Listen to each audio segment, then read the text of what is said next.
রামিসা ছোট্ট একটি ফুল, ঝরে গেল অকালে। হাইনা ও জানোয়ারদের হাত থেকে রক্ষা পেল না সে। কি দোষ ছিল তার? মেয়ে হয়ে জন্মানো নাকি বাংলাদেশে তার জন্ম? এবছর প্রথম 2 মাসে প্রতিদিন গড়ে 3টি করে ধর্ষণ হয়। আইন এবং সালিশ কেন্দ্রের বিচার বলছে, এবছরের প্রথম 2 মাসে নারী ও কন্যা সন্তানসহ মোট 85 জন ধর্ষণ হয়।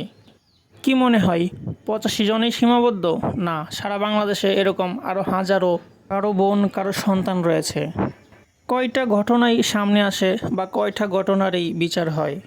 সেসব প্রশ্ন থেকেই যায়।